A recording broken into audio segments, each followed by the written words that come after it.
Classes, this is the second lecture of your science. In the last lecture of lesson first, we have completed the few of questions like till the sixth question, what is it like? And today we'll continue with the rest of them. And so the first question for today is to describe the phases of the moon and how are they caused. So what are the phases of the moon? They are nothing else but the different shapes of the moon as we see. How does these phases occur? They occur because the sun lights up the different parts of the moon as the moon circles around the earth. The phase that is visible to us is the part of the moon that has been lightened up by the sun, and it depends where the moon is in relation to the sun and the earth. Okay, and when the moon is directly in between the sun and earth, we can't see it at all. Let's consider this, that this part is the earth, it is the moon which lies in between the earth and the sun So if we see sun, the light of the sun will lie on this part of the moon only, and the part which is visible to earth is the other part of the moon which is not facing the sun and where there is no light. So we can't see any phase of the moon or any shape of the moon, only darkness would be here. So this is a new moon phase. After a day or so, when the earth or the moon started revolving, so their position changes, and because of that the different part of the moon lighten. So after a day or so, the मतलब like कि छोटे छोटे part जो होते हैं तो वो light up होने लगते हैं. And if we see this phases, so we can see the पहले इतना पार्ट होता है, फिर उसके बाद इतना, and it slowly started increasing. And after a day, मतलब I mean after few weeks, when the full moon occurs, it started decreasing. Okay, this all occurs because of the movement of the moon around the sun, around the earth, and its relative position between the earth and the sun. So first, if we consider that the new moon phase occurs, and after about a week, half the moon gets lit up, that is known as the first quarter phase. Okay, if you see, this is the first quarter phase, and after another week, the whole face is lit up, and that is known as the full moon. After about another week only, half the face is visible and it started decreasing, as I already told you. So that is for the phases of the moon. Let's moving forward with the next question. Let's move forward. So what is comet and how is the tail of the comet formed? So what is the comet? First of all, that the comets are the heavenly bodies that revolve around the sun. Okay, so how and they originate outside the solar system. That is, they are not like a part of the solar system or something like that. They are part of the universe. They become visible only when they wander around the sun or the near towards it. They wander in towards the sun. They are lumps of the rock, dust, and the ice.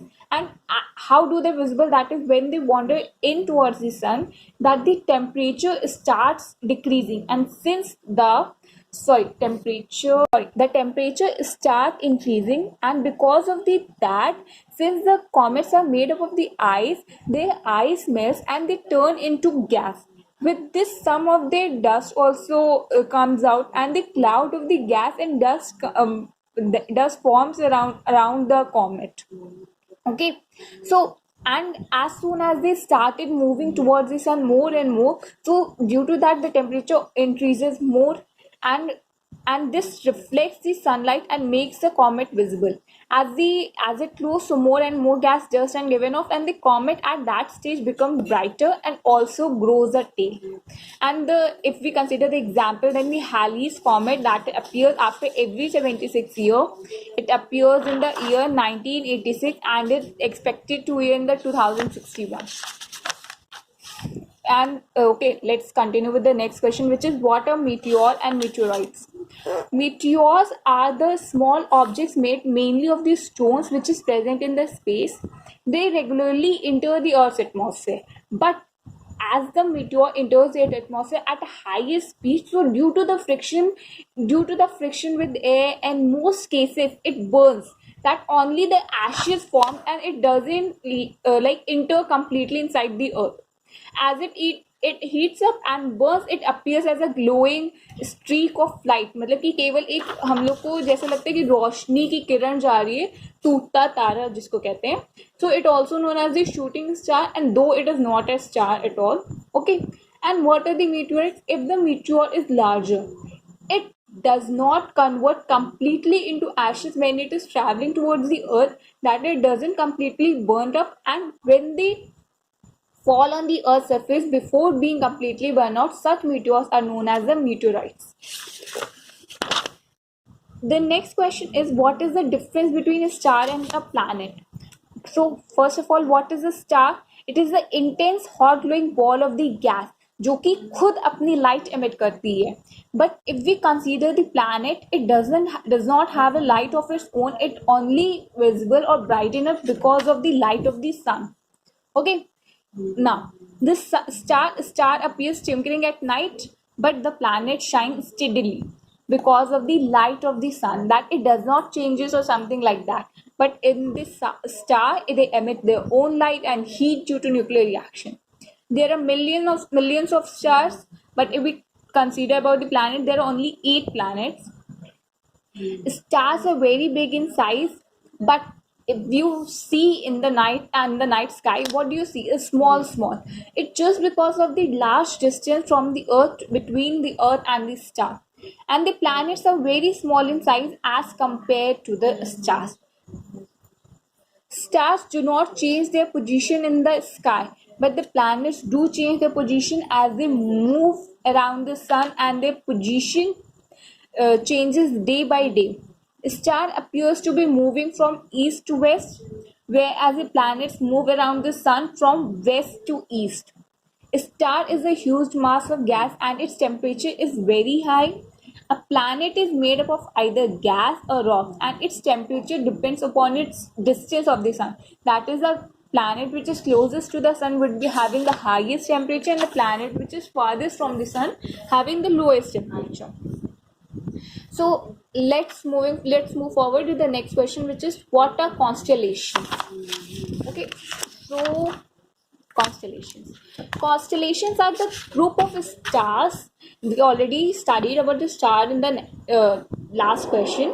So when stars are placed near to each other, and they form a group for like a kind of figure or pattern, so they known as the constellations.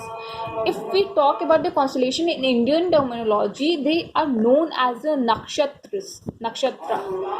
Okay, all the stars in constellation remain in the same group, and the constellation appear to move from east to west, as same as the movement of the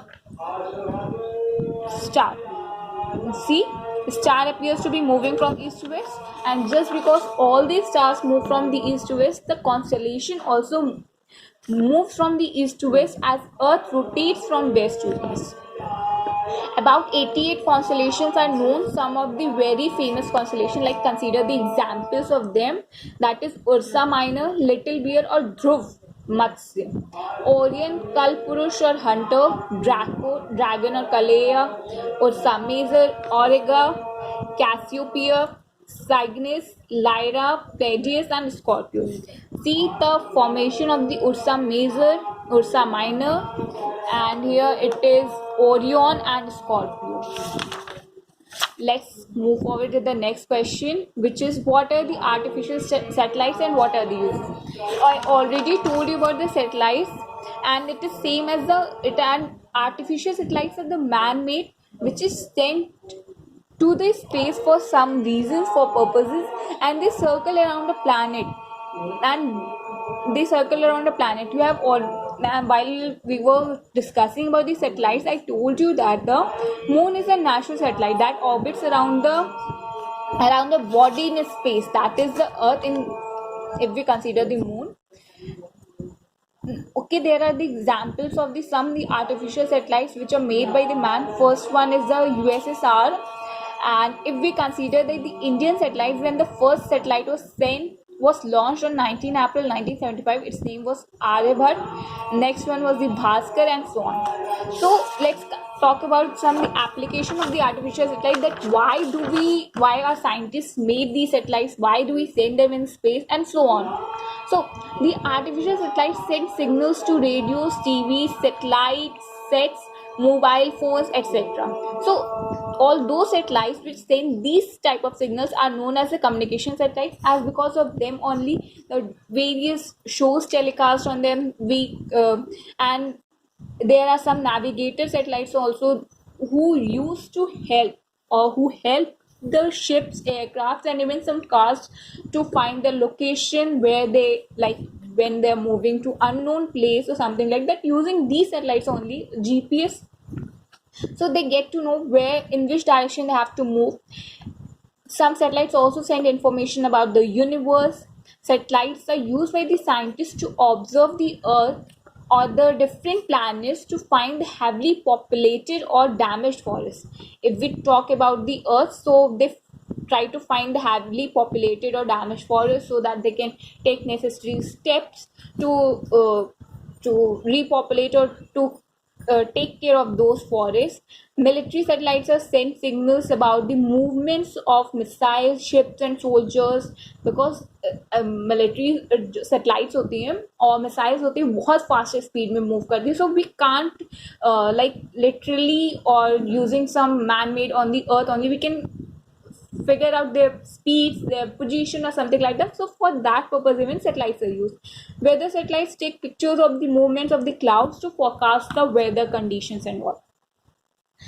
So, and this way we have completed the question answers. Let's talk about the fill in the blanks.